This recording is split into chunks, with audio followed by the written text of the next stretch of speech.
Lorsque j'étais zoologiste, il y a quelques années, j'entrepris l'étude en laboratoire des poissons multicolores des récifs.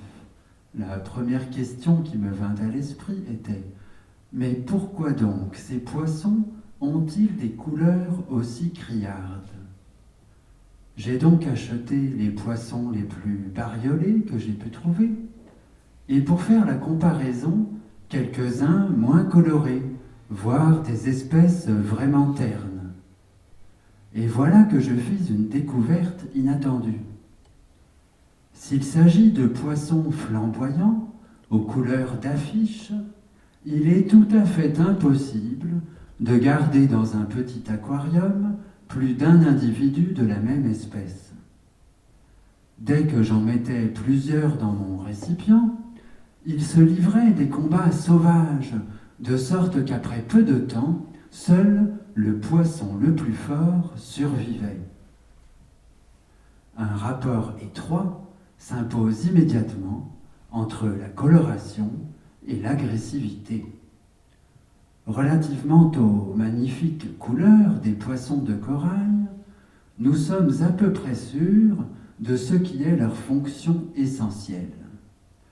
Elles déclenchent chez les membres de la même espèce, et uniquement chez eux, une rage de défense territoriale lorsqu'ils se trouvent sur leur propre territoire, et annoncent une volonté farouche de combattre lorsqu'ils pénètrent un autre territoire. Ces deux fonctions sont comparables à un autre très beau phénomène naturel qui a inspiré nos poètes, le chant des oiseaux. Tout comme les couleurs des poissons de corail, le chant du rossignol signale de loin à tous ses congénères, et seulement à eux, qu'un territoire a trouvé propriétaire définitif, prêt à le défendre.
Ce matin, Hegel est venu me voir. Hegel, oui, je le connais bien. Alors il était perturbé. Il n'arrêtait pas de parler de la guerre. Il a même dit que les guerres sont aussi nécessaires aux sociétés que le vent est nécessaire aux mers pour les nettoyer de leur putréfaction. Et alors ce matin, il n'était pas tout seul. Il y avait les païens et les pères de l'Église. Enfin, un, Lactance. Et entre eux... Alors, les pères de l'Église demandaient, les païens demandaient, comment pouvez-vous croire en un Dieu qui est censé être omnipotent, omniscient et bon, tandis que le mal existe dans ce monde? N'y a-t-il pas là une contradiction fondamentale? Votre religion n'est-elle pas complètement absurde au regard de la nôtre? Nos dieux sont très humains. Notre Zeus n'est pas toujours Amen. Il est mu par des passions qui sont des passions tout à fait humaines. Il n'est pas censé être omnipotent, omniscient et surtout bon. Comment pouvez-vous, face à l'existence du mal, expliquer un Dieu qui aurait ces qualités-là? Et la réponse de Lactance est non, non, pas du tout. Effectivement, il existe un Dieu créateur qui est bon, qui est omnipotent et qui est omniscient. Effectivement, le mal existe. Ce mal est permis par Dieu. Dieu l'a permis. Non pas parce qu'il ne serait pas bon, autrement dit qu'il serait méchant, mais par bonté pour l'humanité. Le mal existe, Dieu laisse le mal. Mais l'humanité peut se racheter et découvrir quelque chose de fondamental, le bien suprême qui consiste à ne pas succomber au mal. Et alors Hegel dit, moi, je dis exactement la même chose. Je dis, bon, il existe les passions humaines. Ces passions humaines donnent souvent lieu à des actes de barbarie, à des guerres. Elles sont constitutives du mal pour les hommes, elles créent le mal. Mais le mal qu'elles créent sert aussi un plus grand bien qui est la réalisation de l'esprit. Et là, il me dit que l'esprit, c'est la réalisation des virtualités humaines qui visent à s'arracher de l'état de nature et à devenir toujours plus libre. Mais Hegel, il continue. Et il dit, pour ne pas laisser les systèmes particuliers s'enraciner, pour ne pas laisser s'évaporer l'esprit, l'État, par la guerre, doit de temps en temps les ébranler dans leur intimité. Hegel, tu voudrais pas me parler un peu de l'esprit? Et là, il me dit que l'esprit, c'est ce qui est, véritablement. L'esprit, c'est le principe de mise en ordre, de mise en forme, d'autoconstitution du monde. Simplifié à l'extrême, l'esprit, c'est ce qui est là depuis toujours, mais qui ne s'est pas encore réalisé de manière complète. L'esprit va se réaliser, ou est en train de se réaliser. C'est l'universel, le vrai comme but. Ce n'est pas quelque chose qui nous serait extérieur, qui planerait au-dessus de nous. C'est ce qui circule entre nous. C'est aussi ce qui fait que nous agissons ensemble. Nous menons une action commune. Nous réalisons, nous transformons le monde.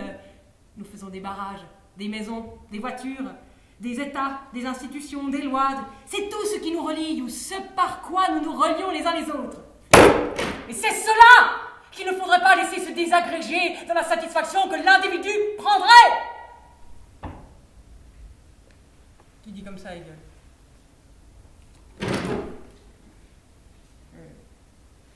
Il continue. L'individualité particulière qui, parlant de son avoir, de sa maison, de sa femme, de ses voisins, de ses enfants, voudrait en quelque sorte se replier sur sa jouissance personnelle. Et ce faisant, il se délirait de l'esprit, de ce qui nous lie. Alors, pour empêcher le particulier d'aller sur cette pente du repli, l'État, par la guerre, vient arracher l'individu à son confort et le remettre dans l'œuvre de l'esprit. Il n'y aurait pas un autre moyen? Non, il dit Hegel, non. Je suis convaincu qu'il y a une dimension de l'esprit qui passe par la violence contre le corps. Kant, oui, Kant, dans son projet de paix perpétuelle, développe à peu près la même idée, à savoir que les guerres sont utiles en ceci, qu'elle favorise l'expansion du modèle républicain, qu'on appelle aujourd'hui démocratie représentative. La nature humaine s'accomplit ou parvient progressivement à complétude grâce, malheureusement, à la guerre, au mal que constitue la guerre.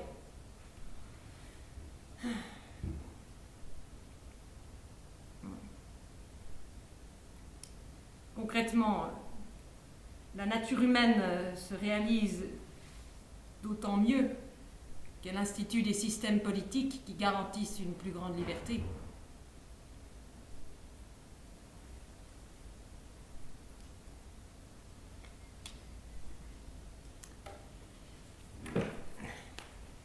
Merci. Hegel.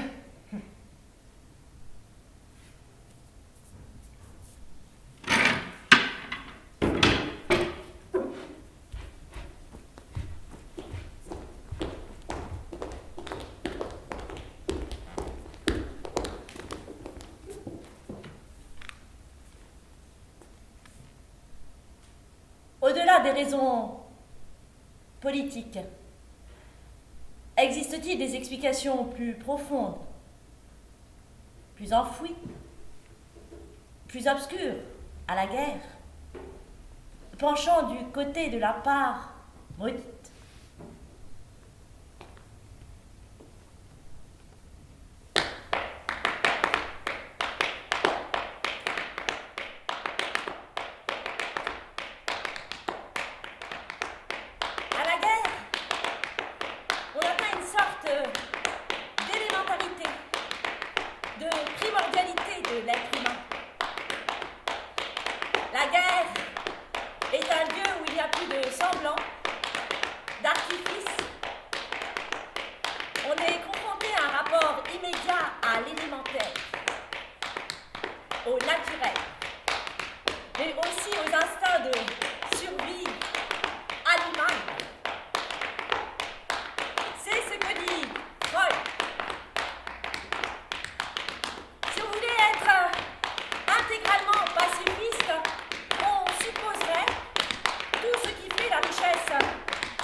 Toute la profonde violence qui se trouve dans l'homme, on transformerait l'humanité en une sorte de termitière.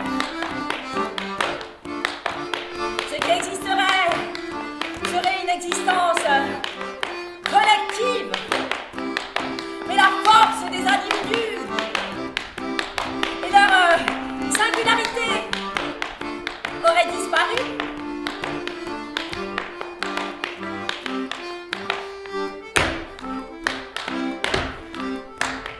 Freud dit une sorte de pessimisme chez lui. Si vous voulez supprimer la guerre, vous voulez la termitière, l'agressivité est fondatrice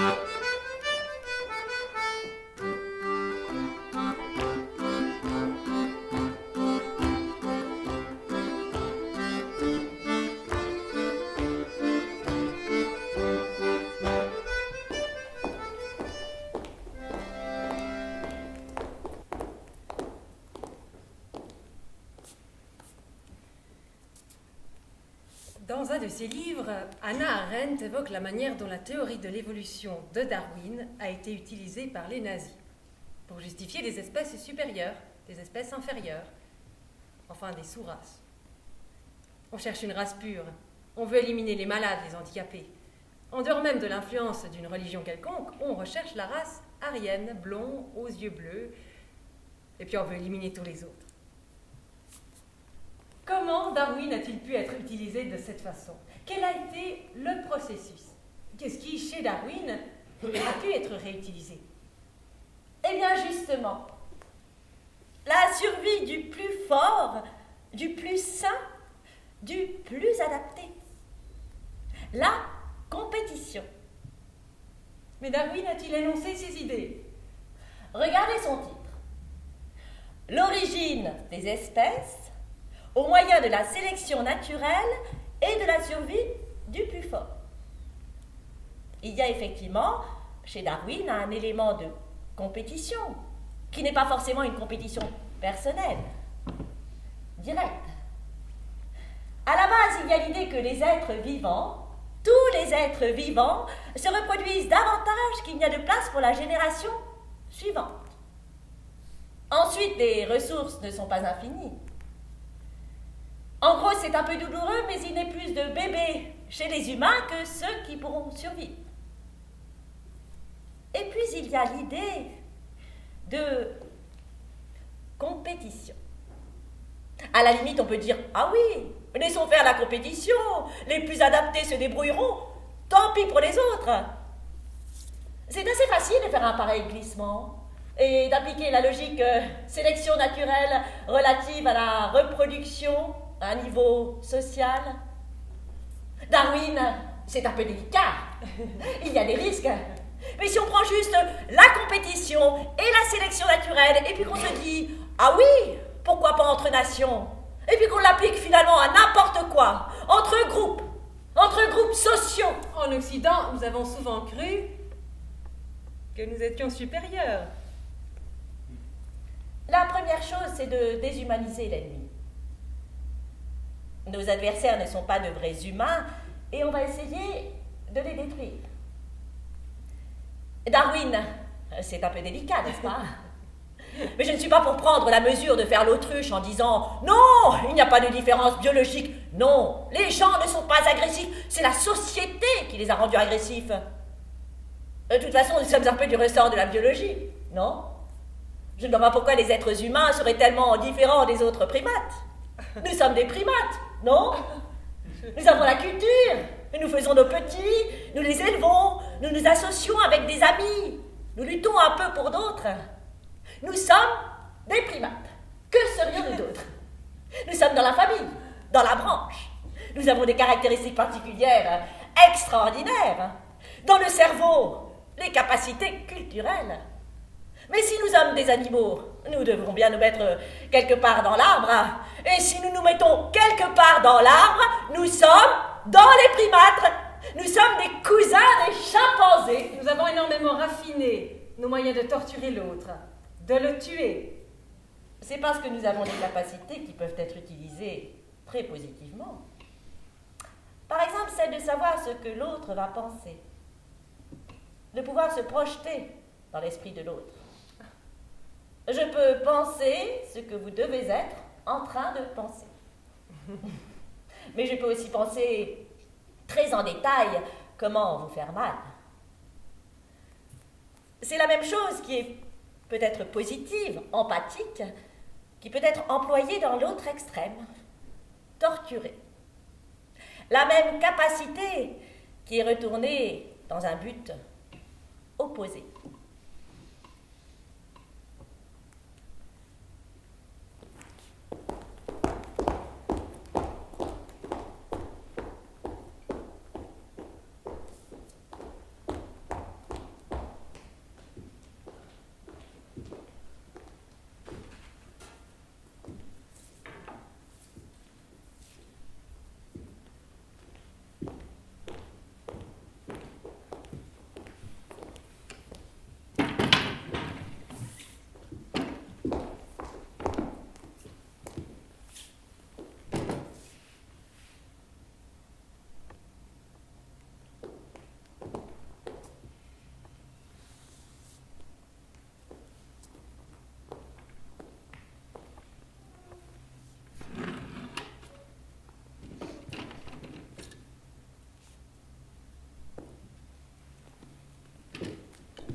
peut-être venu de s'interroger sur la nature humaine.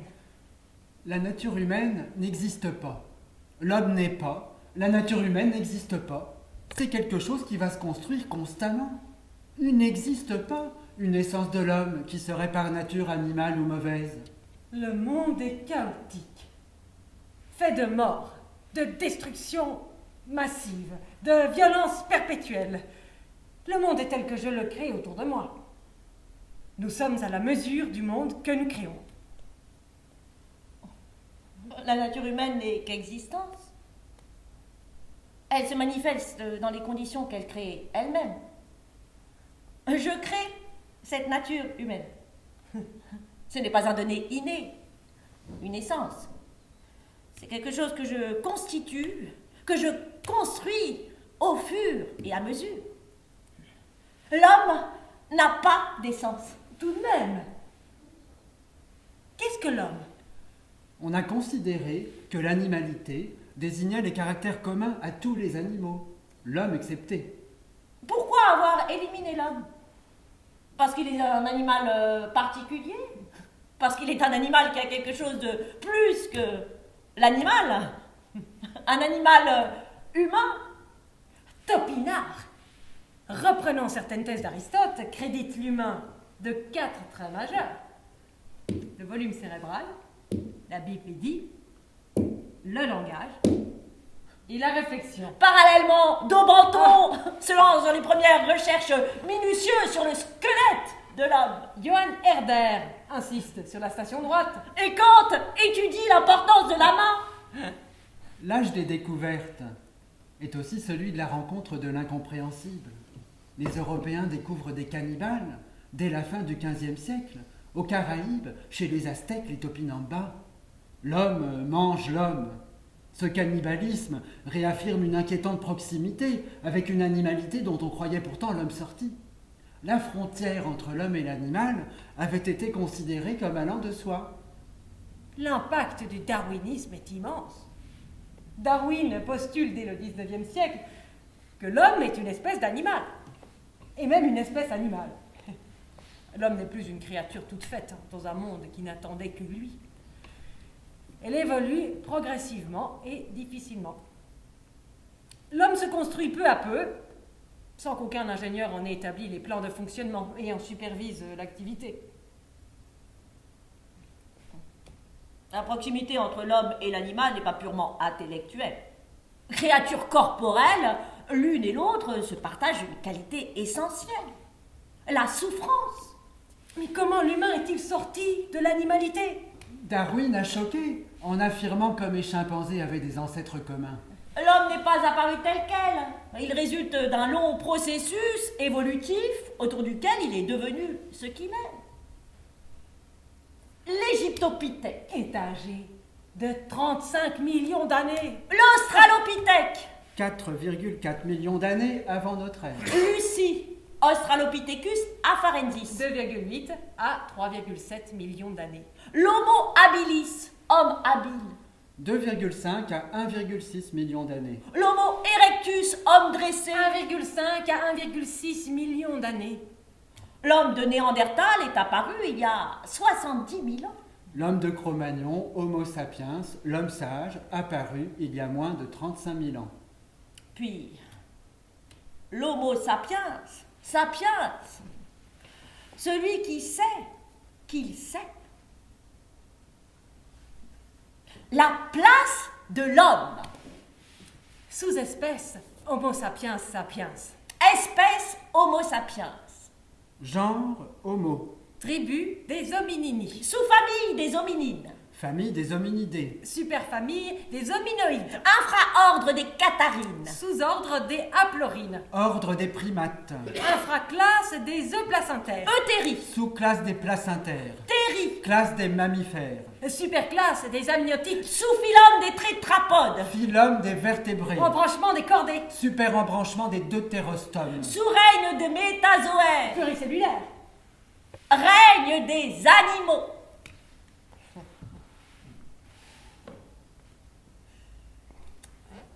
Parmi les signes distinctifs de l'homme par rapport à l'animal figure le nombre de chromosomes, la taille du tibia, la main libérée, la bipédie, l'usage généralisé de l'outil, la parole et l'usage des symboles. Mais pourquoi l'homme éprouve-t-il autant de difficultés à se penser comme tel?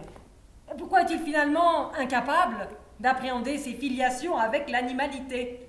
En construction permanente, l'humain est toujours à définir. Et une fois qu'il est défini, il n'est déjà plus ce qu'il était. L'homme est cet animal dont la nature propre est de ne pas en avoir. Une définition de l'homme qui ignorerait totalement l'animal serait paradoxalement incomplète. Nous faisons fausse route en essayant de définir une essence de l'animalité ou une essence de l'humain susceptible de les distinguer sans ambiguïté. Les oppositions supposées abondent. Nature, raison.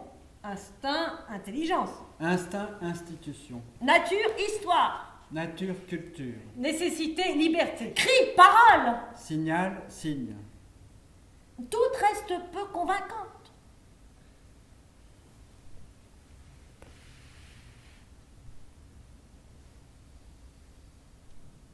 L'homme n'est rien sans la texture de l'animalité, dans laquelle il s'est construit petit à petit une niche écologique. Pourquoi cette réticence à concevoir l'humain dans la texture de l'animalité? Opposer radicalement l'animalité à l'humain. Définir un homme indépendamment de l'animal.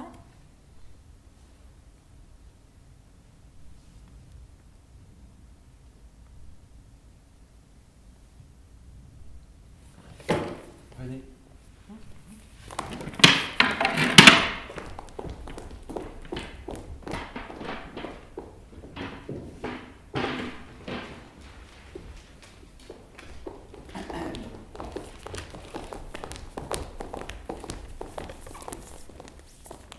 Dernière scène du spectacle. Il faut absolument qu'on trouve un moyen de faire passer ce texte, qui est difficile, mais incontournable. Alors, on a fait Hegel chez la couturière, on a fait les claquettes. Voilà. Moi, je crois que pour ce texte, je vais le lire, en fait. Je vais lire le texte, simplement, que ce soit compréhensible.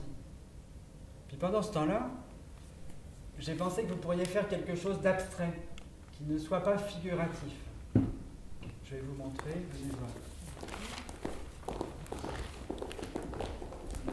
Alors vous êtes l'une en face de l'autre, et vous vous regardez dans les yeux, c'est très important. Vous allez évoluer le long de l'axe central, en restant relié par le regard, également avec le cœur. Vous êtes relié symboliquement. Donc, vous avancez comme ça. Ici, vous vous croisez. Voilà. Et vous revenez en arrière, comme ça. En restant bien ensemble, bien reliés. Hein. Par le regard, voilà. Et ainsi de suite. Pendant ce temps-là, moi, je vais lire le texte. D'accord? Dans le texte, il y a un personnage A et un personnage B. Je vais faire le personnage B. Donc il faudrait que l'une d'entre vous vienne faire le personnage A. Ce que je vous propose, c'est quand je dirai A, ça veut dire venez faire le personnage A. D'accord? On essaye tout de suite.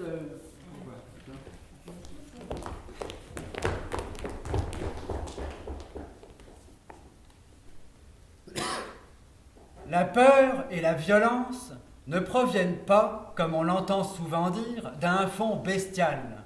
Il ne faut pas faire injure aux bêtes, même aux bêtes sauvages. Bien au contraire, la violence résulte de l'humanité spécifique de l'homme. C'est parce qu'il est dès le départ hors de lui-même qu'il est capable de toutes les cruautés. C'est parce qu'il n'est pas conduit à partir de son propre centre par les instincts, mais a, en tant qu'être spirituel, une relation à lui-même, qu'il peut avoir un comportement pire que n'importe quelle bête brute. Ah!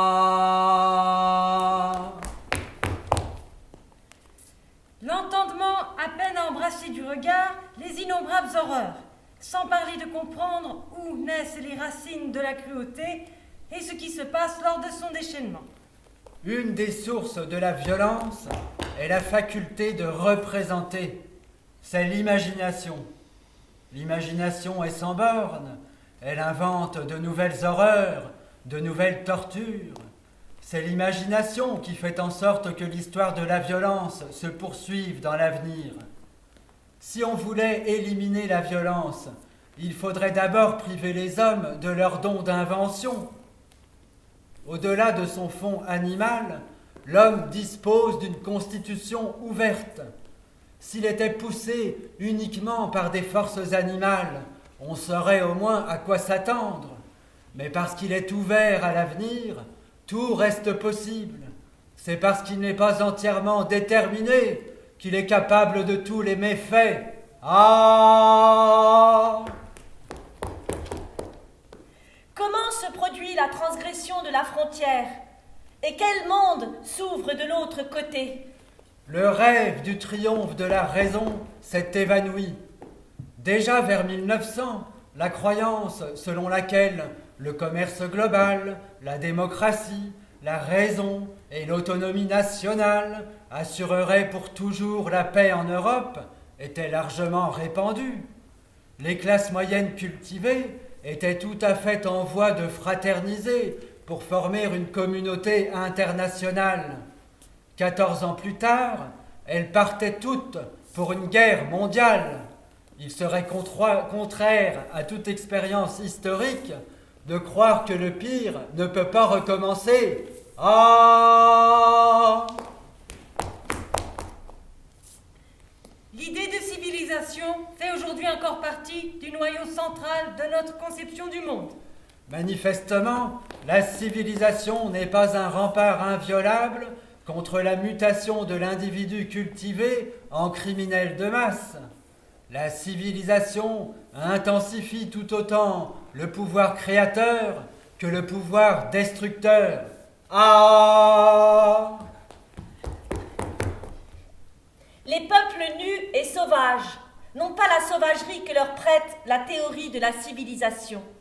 Et les civilisés ne sont en aucune manière aussi policés et compatissants qu'ils se l'imaginent eux-mêmes.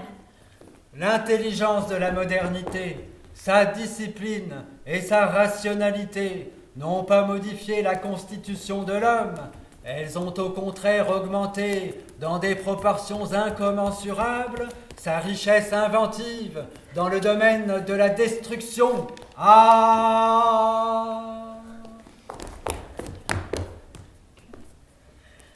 Aujourd'hui comme hier, d'innombrables hommes sont en train de torturer et de tuer d'autres hommes par toutes les méthodes imaginables.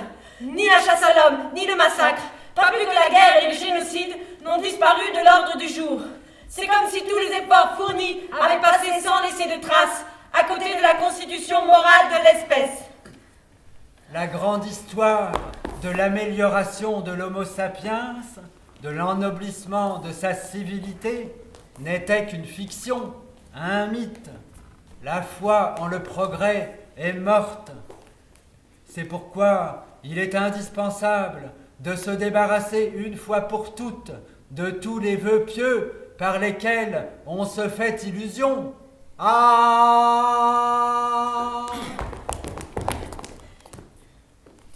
La guerre est leur vie, et leur vie, c'est la guerre.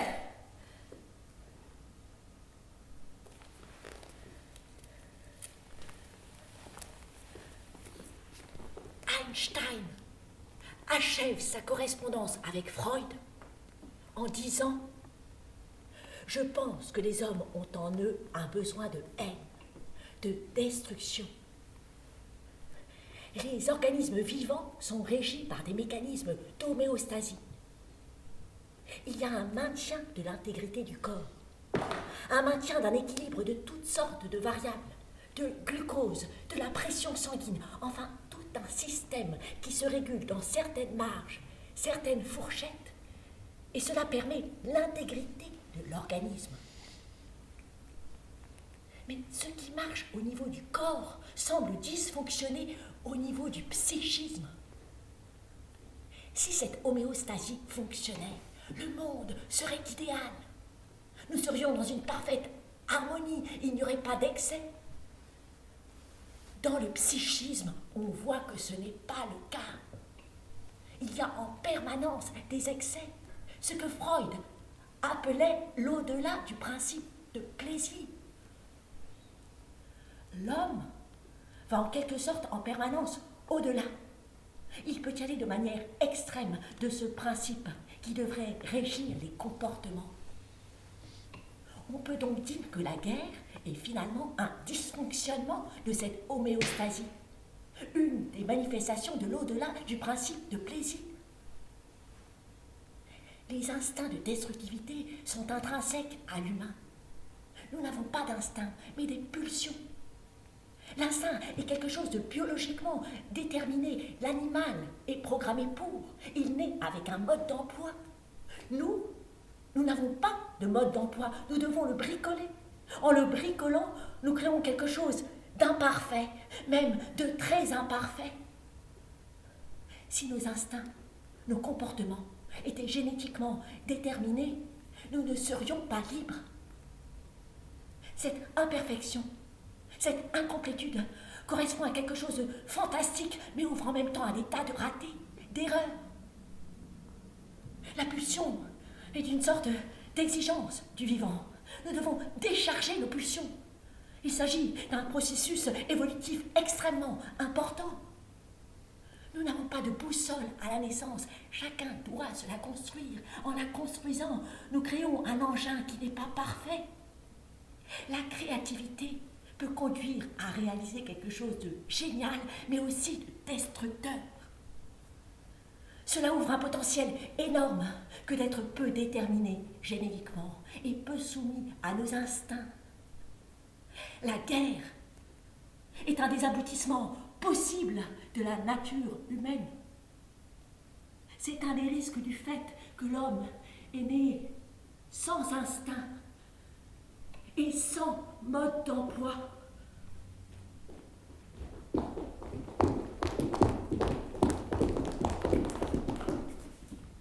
Il est probable qu'il existe un plus grand nombre de définitions de l'homme que d'aucun autre animal. Il en existe cependant une qui semble d'un usage plus répandu que les autres. L'homme est un animal doué de raison et de langage. Cela veut donc dire, et est destiné à dire, que les hommes ne disposent pas d'ordinaire de la raison et du langage raisonnable, mais qu'ils doivent en disposer pour être des hommes pleinement. L'homme naturel est un animal.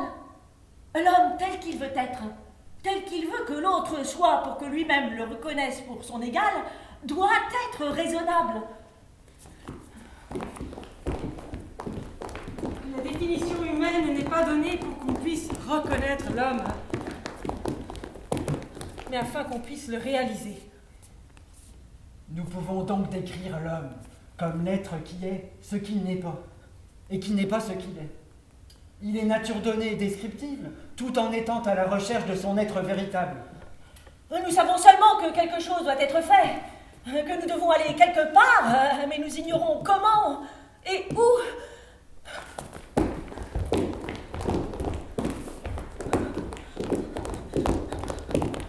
L'homme est un animal qui veut quelque chose de lui-même et pour lui-même. L'homme est un être comme les autres, un être vivant. Mais tout en étant comme les autres, il n'est pas seulement comme les autres. En somme, l'homme ignore ce qu'il veut. Mais il sait très bien ce qu'il ne veut pas, comme nous l'avons montré tout à l'heure. L'homme n'est pas ce qu'il est. Oh, le sens de cette formule se précise maintenant. L'homme n'est pas ce qu'il est. Parce qu'il ne veut pas être ce qu'il est. Parce qu'il n'est pas content d'être ce qu'il est, d'avoir ce qu'il est. Seul l'homme sait parler de ce qu'il n'est pas. Et à vrai dire, ne sait parler que de ce qui n'est pas. Il parle de ce qui n'est pas encore, de ce qui n'est plus, et échoue lamentablement dès qu'il essaye de parler de ce qui est. Jamais content de ce qu'il trouve et de ce qu'il possède. Alors, nous pourrons remplacer notre définition de l'homme par une autre, équivalente, mais plus concrète. L'homme est cet être qui, à l'aide du langage, de la négation du donné, Cherche la satisfaction. Plus exactement, parce que nous n'avons pas la moindre idée de ce que pourrait être la satisfaction. Cherche à se libérer du mécontentement. La raison est une possibilité de l'homme. Possibilité.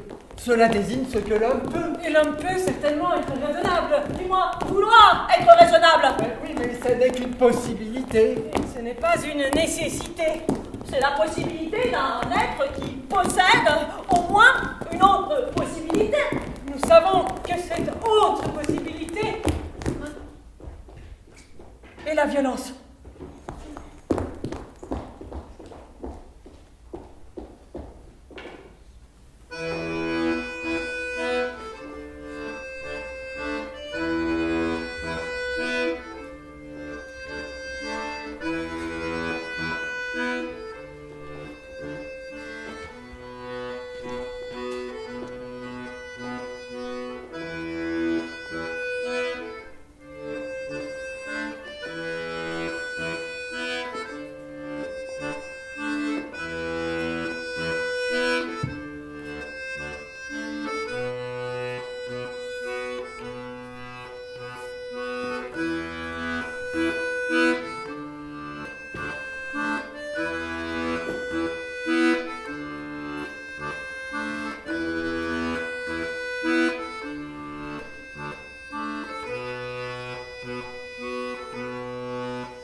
Selon Freud,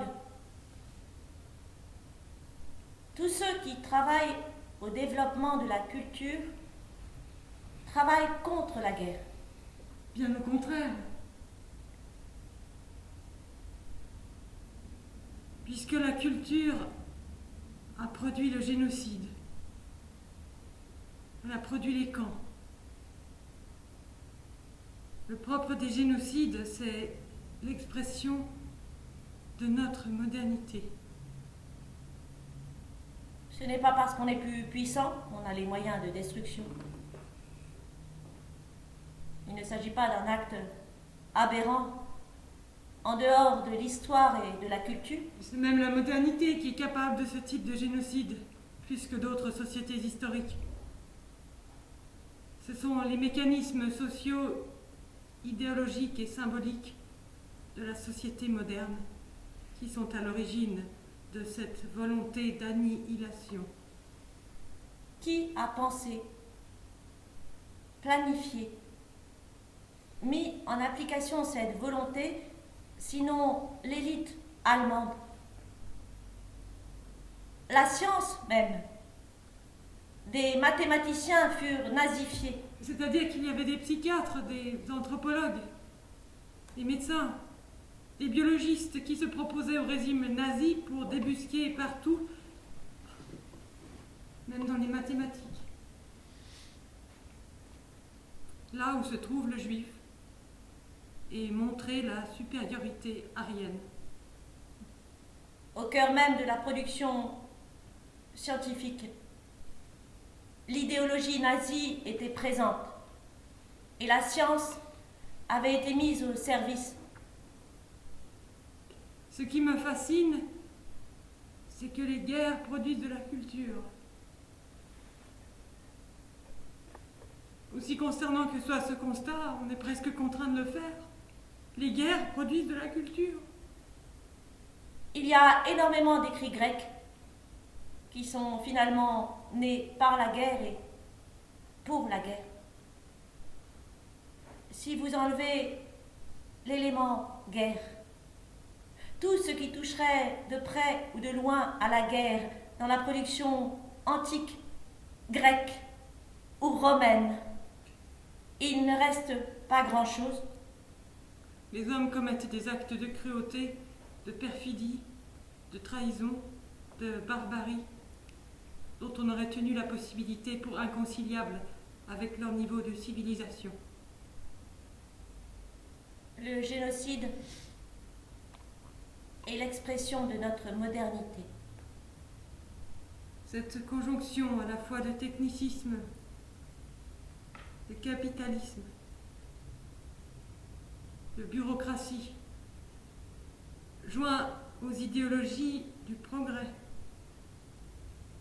à la hiérarchie entre les cultures, ont abouti aux idées racialistes, à l'idée de pureté, à la peur du métissage, de l'exclusion.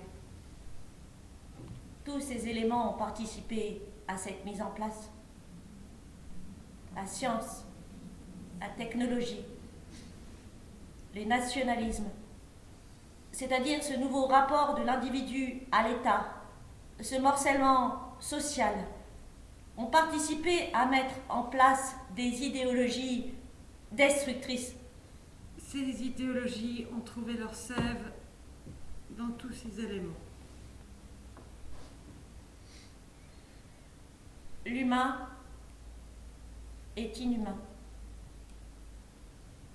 L'humain est inhumain. Il n'y a pas l'humain et l'inhumain qui seraient deux entités séparées. L'inhumain, c'est l'humain qui le fabrique. C'est nous qui le fabriquons. C'est pourquoi il est absurde de dire la nature animale. C'est nous qui nous animalisons. Quand on dit animal, c'est notre projection. On introduit une frontière à l'intérieur de l'humain en animalisant les autres. C'est la culture qui fabrique l'inhumain. La guerre est une fabrication de l'humain. Comme le cannibalisme.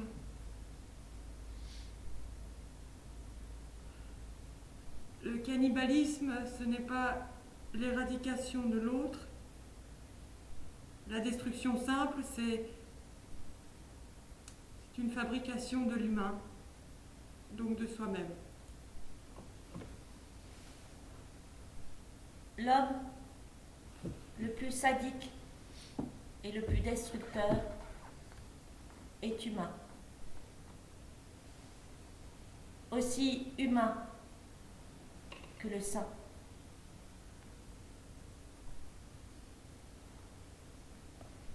En réalité, ils ne sont pas tombés aussi bas que nous le redoutions, parce qu'ils ne s'étaient absolument pas élevés aussi haut que nous l'avions pensé d'eux.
La peur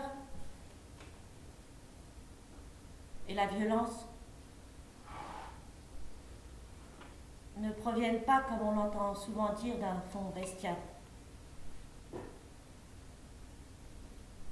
Il ne faut pas faire injure aux bêtes, même aux bêtes sauvages. Bien au contraire, la violence résulte de l'humanité spécifique de l'homme.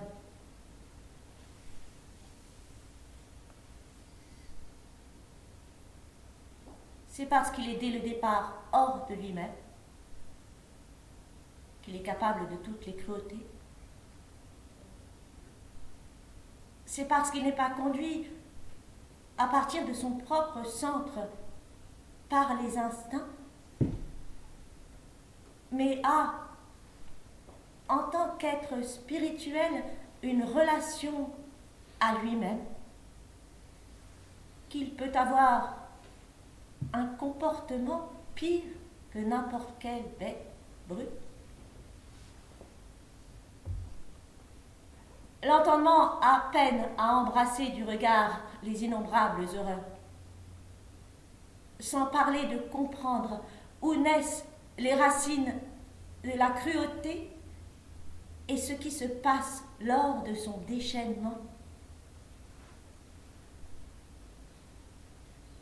Une des sources de la violence, c'est la faculté de représenter, c'est l'imagination. L'imagination est sans borne. Elle invente de nouvelles horreurs, de nouvelles tortures. C'est l'imagination qui fait en sorte que l'histoire de la violence se poursuive dans l'avenir. Si on voulait éliminer la violence, on devrait d'abord priver les hommes de leur don d'invention. Au-delà de son fond animal, l'homme dispose d'une constitution ouverte. S'il était poussé uniquement par des forces animales, on saurait à quoi s'attendre. Mais comme il est ouvert à l'avenir, tout reste possible. C'est parce qu'il n'est pas entièrement déterminé qu'il est capable de tous les méfaits.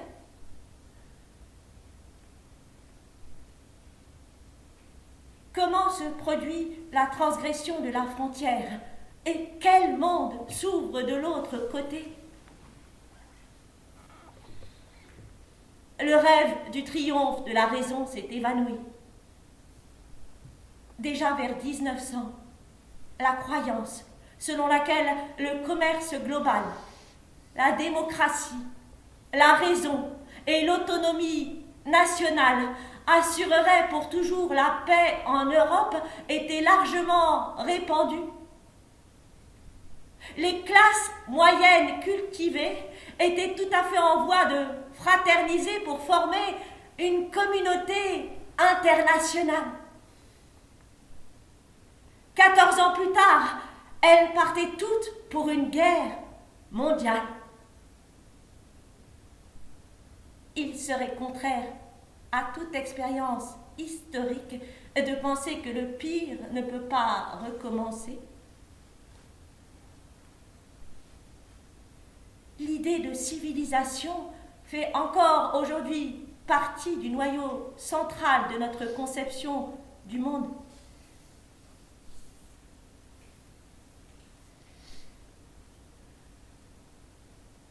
Manifestement, la civilisation n'est pas un rempart inviolable contre l'individu cultivé en criminel de masse. La civilisation intensifie tout autant le pouvoir créateur que le pouvoir destructeur. Les peuples nus et sauvages n'ont pas la sauvagerie que leur prête la théorie de la civilisation. Et les civilisés ne sont en aucune manière aussi policés et compatissants qu'ils se l'imaginent eux-mêmes. L'intelligence de la modernité, sa discipline et sa rationalité n'ont pas modifié notre constitution du monde. Elles ont au contraire augmenté dans des proportions incommensurables sa capacité sa richesse inventive dans le domaine de l'invention, de la destruction.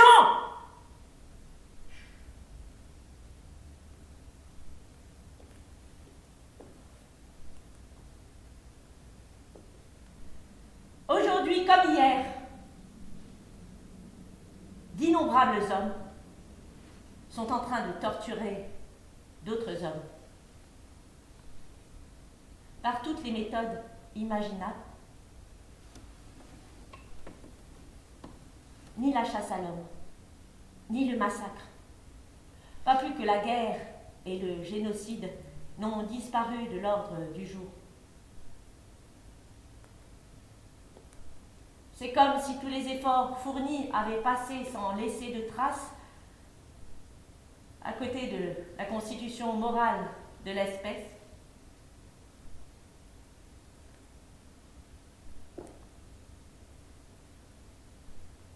Celui qui s'interroge sur l'avenir de l'humanité et les médias de l'humanisation veut, au fond, savoir s'il existe un espoir de juguler les tendances qu'a l'être humain à retourner à l'état sauvage.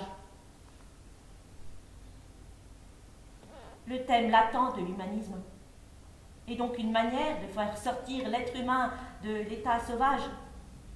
Et sa thèse latente est la suivante.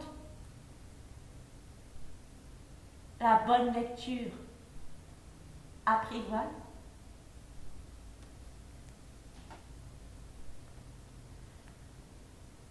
On trouve dans le credo de l'humanisme la conviction que les hommes sont des animaux sous influence et qu'il est par conséquent indispensable de les soumettre aux influences adéquates.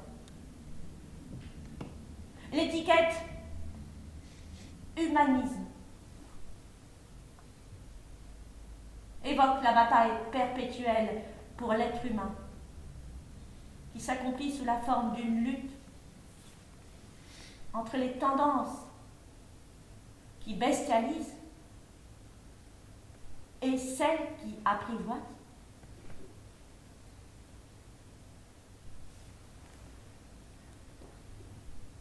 Qu'est-ce qui apprivoise encore l'humain lorsque l'humanisme échoue dans son rôle d'école de l'apprivoisement humain? Qu'est-ce qui apprivoise encore l'homme lorsque, après tous les efforts d'autodomestication qui l'ont mené jusqu'ici, ne le conduit pour la plupart qu'à sa prise de pouvoir sur tous les temps? Qu'est-ce qui apprivoise encore l'humain lorsqu'après toutes les expériences faites dans le passé sur l'éducation de l'espèce humaine, on ne sait toujours pas qui et ce qui éduque les éducateurs et dans quel but?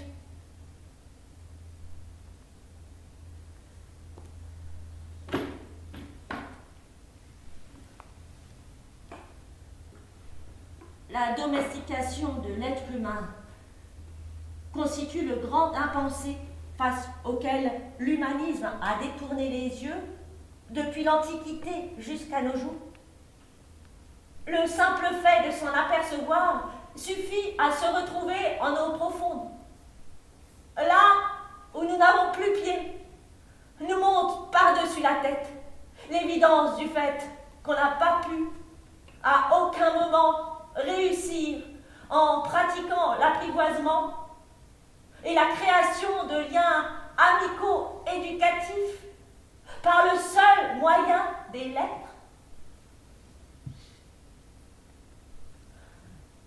La grande histoire de l'amélioration de l'Homo sapiens, de l'ennoblissement de sa civilité, n'était qu'une fiction, qu'un mythe. La foi en le progrès est morte. C'est pourquoi il est indispensable de se débarrasser une fois pour toutes de tous les vœux pieux par lesquels on se fait illusion. la guerre et leur vie.